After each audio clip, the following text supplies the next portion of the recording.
This is your boy Arkevius Armstrong, and this is Franklin Boulevard Media. Listen, your boy grew up in Gastonia, North Carolina in 1981, December the 17th.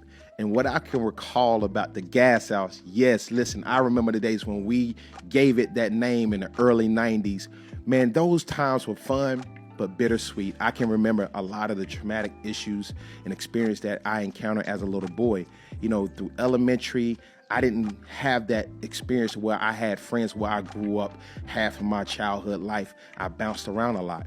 My mom was dealing and battling with her own drug addiction. My father was dealing with his drug addiction as well. But I also can recall some of the fun things we used to do, like used to go to the park, Lineberger Park, or we used to go to Irwin Center, all the recreation centers where a lot of people used to play ball or be outside doing all type of stuff.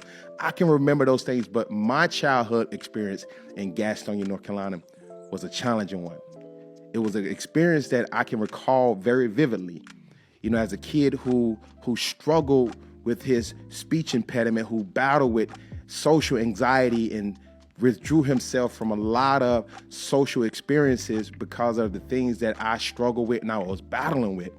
And I always thought people saw my struggles, those type of things that my mom was dealing with, that we was living in this house or that house or shifted around from relative to friends. So I kind of like withdrew myself from a lot of things when I dealt with people. But there were some things that I was battling with within myself as a little kid, with confidence, self-awareness, and those type of things. But just give you a little bit of backstory about me and what I experienced in Gastonia. Those things that I remember very vividly was the abuse, the physical abuse that I struggled with experiencing, not understanding why as a little kid that I had to deal with these things from a father who was battling with his own depression, PTSD. He went to Korea. He served in the army, and when he came back, you know, this was in the early 80s, where a man who was struggling with his drug addiction, alcohol. In those early days, he was a man who had to take care of 2 kids at the time.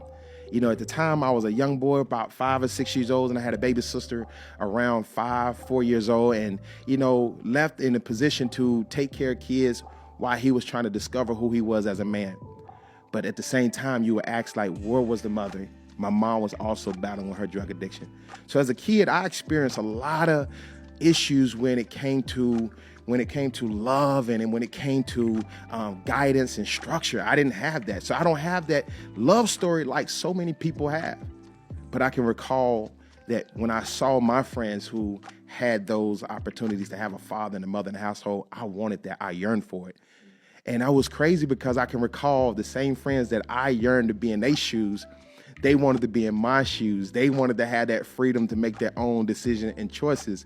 Well, the choices I made as a kid wasn't because I wanted to, it's because I didn't have the structure nor guidance. And so one thing I can recall too is when I was a young kid, when my mom was battling with her issues and her drugs, you know, dealing with molestation and physical abuse and mental abuse and psychological abuse from my parents, I recall starting to use drugs at an early age. At the age of 11, I started smoking marijuana and smoking cigarettes. And it kind of got worse because, you know, I didn't have no one to monitor me. I didn't have no one to look over me or try to steer me in the right direction.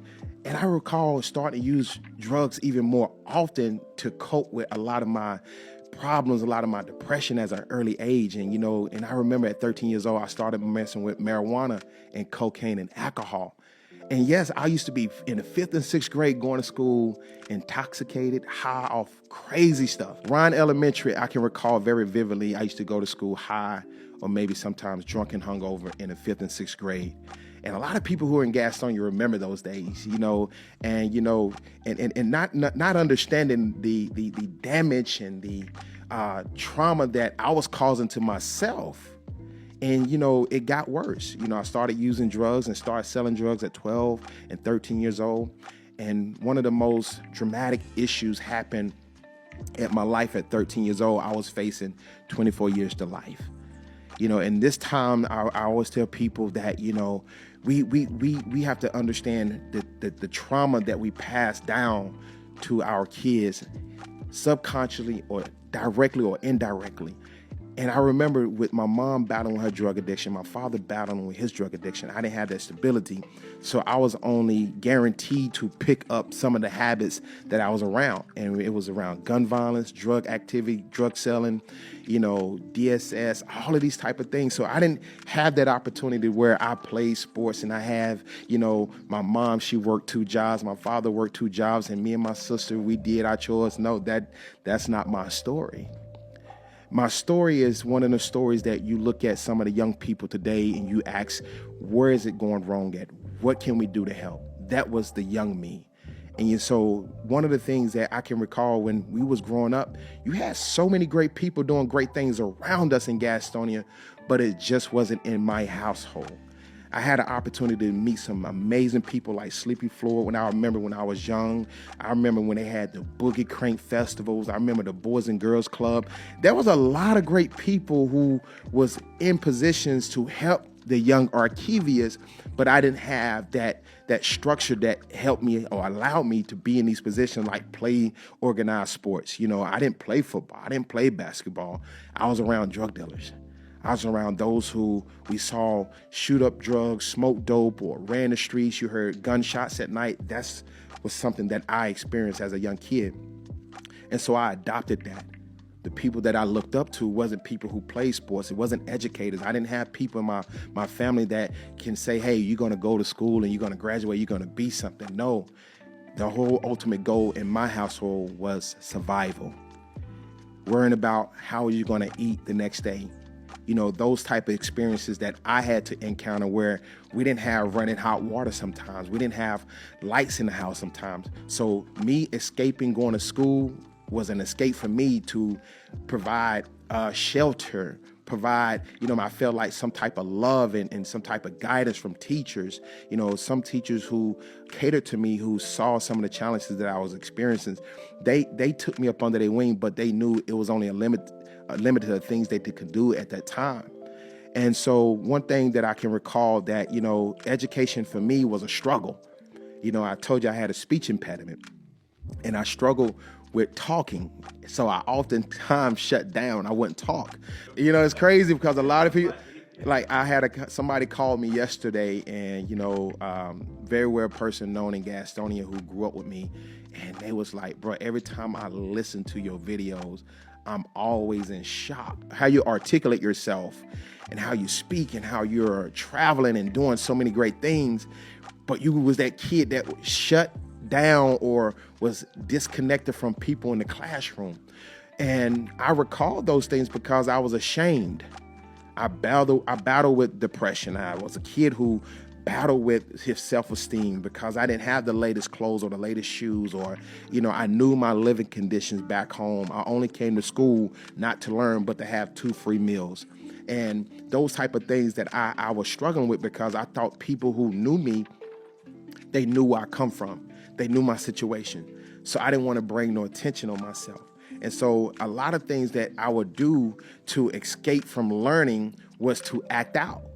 I would do things to get removed out of the classroom, or I would do things to get sent home, knowing if I got sent home, I didn't have structure there. I didn't have guidance there. I didn't have a parent who was going to punish me or discipline me. No, I had nothing there.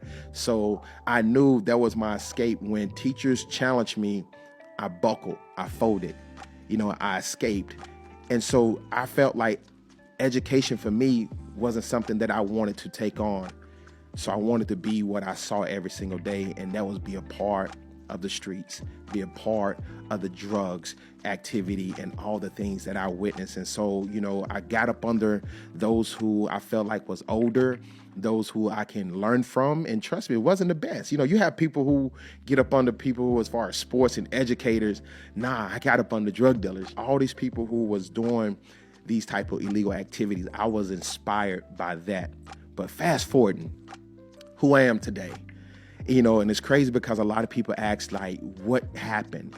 Experiencing the life sentence at 13 years old when you should have been playing sports. But fast forwarding, during 4 years, they sent me off to a maximum security youth prison in Raleigh. that is conjunction to an adult prison. If you had more time, right? If you had more time to serve, if you turn 18, they would walk you across the yard. So after going through all of these little pats on the hand and the little small little institution, from group homes to detention centers, I finally have graduated. So this was a big experience for me, but it was a life-changing experience because I was away from home. I was in an unfamiliar space and place where I didn't know the outcome. And I can remember all the fights I used to get into when I was in Butler, North Carolina at C.A. Dillon. I can remember all the things that I had to go through to prove myself.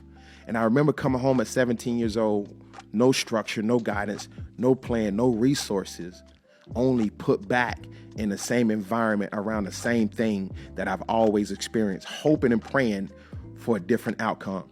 It didn't happen that way. I adopted the same mentality, but 10 times worse. I started using pills and started smoking weed and drinking alcohol, committing crime after crime because I didn't have structure. I didn't have a plan. I didn't have an action plan. I didn't have no guidance. I didn't have no one to say, you know what, I'm going to take you up under my wing. I was put back out there. And that's what a lot of young people today who don't have the resources, don't have the outlets, are put back in the same situation around the same people with hoping and praying for a different outcome. It don't normally happen that way. After I got out of prison the first time, I was released at 17 years old, and I was put back around the same thing, same people. And by the age of 19, I was faced with another horrific crime, and I was facing 35 years to life. And this incident, where I can recall where I committed a crime in broad daylight, I was surely guilty of it, and I knew what I did was wrong, but I didn't care. I didn't have the I care attitude. I didn't have no remorse, no compassion for life, let alone life in itself of my own. Like, I didn't care about nothing. And so I felt like that experience for me was an eye-opener, because now I'm learning my decisions that I'm causing, the decisions that I'm making, and the things that's happening to me, I'm causing it to myself. Regardless of what I experienced as a kid, regardless of what I went through as a kid, regardless of who did what, I'm at a point now in my life where the decisions that I'm making, I knew better, but I still didn't make the right choices. So I recall facing 35 years of life where I sat inside the county jail, and I ended up signing a 10-year plea. And I remember on that 10-year plea, I remember serving 8 years on that. And I remember going to Kentucky Federal Prison. And that was a life-changing experience for me, because people ask me, like, what happened? Where did you turn? Where did the 360 happen? Where did the light come on? In Kentucky Federal Prison, I was locked up around 3,000 men from all over the world, and people from all walks of life. But one thing happened. That one thing that happened in my life that made me turn my life around, that made me take a different path, I gave my life to Christ. A lot of people always ask me that. I remember in Kentucky Federal Prison, 2005, I gave my life to Christ. And at that moment, I said to myself, this is it. God, whatever you do with my life, I will follow. And ever since then, I never looked back. And what happened from that experience, for me giving my life to Christ, God gave me a purpose and God gave me a plan. But when I got released from prison, I made a commitment to myself that I would not look back, that I would not do this again. And I remember in 2005, when I got released, I said to myself, I don't know how this is going to work out, but God, I trust you. I don't know what I'm going to do, but God, I trust you. And again, I had to come back to Gastonia, North Carolina. Bittersweet. But I knew for a fact that what I needed to do for my life, it wasn't going to happen in Gastonia. So I moved to Mount Holly, which is outside of Gastonia, not too far, but it was a way. It was something different. It was a different environment. It was a different space, where I could feel like I can focus on my life and what I needed to do with my life. And so I recall very vividly when I came home, I said, I want to give back. I want to do more. And I remember mentoring. I was mentoring young men that was in Gastonia, but I wanted to do more. But I didn't know which direction to take. I didn't know who to ask. I didn't know what to do other than just talk and try to help redirect a lot of these young boys. And I went through some things. I experienced some things being homeless in 2008, losing everything, losing my job, losing my house. And I recall sleeping on my uncle's couch. And I was threatened by my parole officer at the time that, you know what, you have 21 days to give me a physical address. And I didn't have a physical address because I was sleeping on my uncle's couch. Some days I would sleep in my truck. I had clothes at my sister's house. And I'm asking myself, I know this is not what it's supposed to end up. I know this ain't how it's supposed to be. And I remember telling my parole officer, just send me back. I quit, right? This powerful young man who experienced all he has already experienced, quitting. This is the conversation I remember telling myself. You can't quit now. You told yourself that no matter what, you're going to keep moving forward. No matter what, you're not going to come back. So just because you're going through what you're going through, you ready to quit? You ready to throw the towel in? That's when I had a realistic moment with my life. That, do you expect this journey to be easy? And I told myself, I rose up to my feet. I said, you know what? I'm going to get back on my feet. I'm going to keep moving forward. And I always encourage people, listen, this journey, when you want to transition, when you want to change your life for the better, it's not going to be easy, all right? So I had to have that realistic moment with myself. And I remember finding myself in and out of situations that was not the best, with women, with jobs, my living condition. So I was always making stupid choices, dumb decisions, and trying to figure it out. And life is like that. You're going to make dumb choices and decisions. You just have to figure it out. And so I recall when I said to myself, I need to get back to what I made a commitment to myself about. Like, start back giving back to the community. Start back mentoring young men. Get back into the church. Because I have read from the church, like the church was the very thing that helped me when I was incarcerated. But when I was going through what I was going through, I found myself detouring, getting off track, escaping. And so I remember I told myself, God, rekindle that fire that I used to have for you. Put back in me that desire to give back. And that's when I birthed it, Step Up to Leadership, which is a social development program for young boys from ages 12 to 17 years old. And that was a moment that I felt like I had something. God, I got it. And I knew what my life was panning out to be. I knew what I needed to focus on. And I knew this opportunity that God gave me was a second chance, not a freedom, but to get it right, to make something of yourself, to leave your mark, leave your legacy while you're here. And I'm so proud, despite of where I come from, despite of what I experiences, I know the traumatic issues and experiences that I experienced while I was in Gastonia, but I am a proud native of Gastonia to say, that's my hometown, but look where I come from and look where I'm at today. So to travel the world, to write books, to be on a platform and on some big stages and making so much change in the communities and stuff like that, even coming back home to Gastonia, North Carolina, and creating a program to make a difference inside the jails. These things like that meant so much to me because I knew, despite of where I went through, despite of where I come from, is where you're going in life. So Gastonia, North Carolina has always been my home. And I am so proud to say that so many people who knew where I come from, knew what I went through, glad to say that I am seeing hope when I hear you. I am seeing an opportunity when I hear you speak. And these are people from my hometown. So when I come back home, despite of the bittersweet, it's good to see the look on so many people's faces who knew where I come from, what I experienced, because it gives them hope. That little kid from Gastonia, North Carolina, now is a profound speaker who's traveling the world, who has been to Miami, been to St. Thomas speaking, Minnesota, Chicago, Atlanta, Vegas, Dallas. Man, the list can go on and on.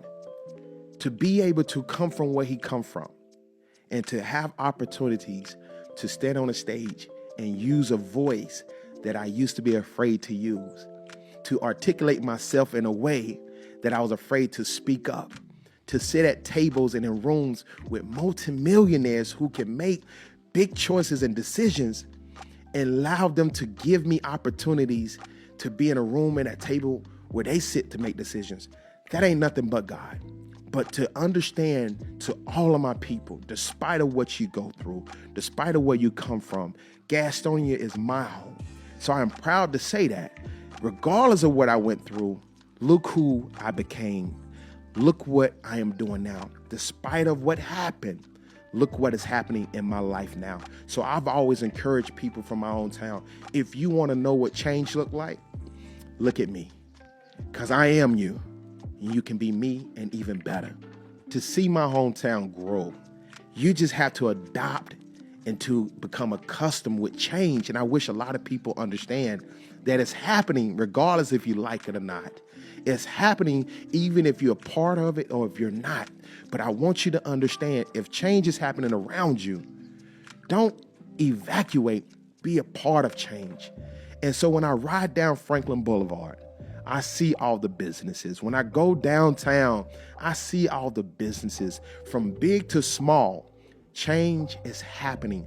And we have to understand change is good, regardless if you like it or not. Gastonia is rising. And I'm telling you right now, when I come back home, I love to see that. I'm glad to see that it's thriving and it's growing and it's going to continue to grow. So again, man, if you want to follow me and be a part of the mission that I feel like God has me on, with motivating and inspiring and uplifting people, listen, follow me on Facebook. That's Arkevious J. Armstrong. Or even if you're on Instagram, that's ArkInspire81. If you're on LinkedIn, that's Arkevious Armstrong. Please follow me also on Twitter. That's Arkevious17. Please visit my website. That's arkinspire.com. Again, that's www.arkinspire.com, and you can see all the great things that I'm doing in the community, events that we got coming up, a lot of the things that we're doing not only in youth but as well as adults. Again, this is a big honor for me to be a part of Franklin Boulevard Media, to tell my story and to be a part of what Gastonia is becoming.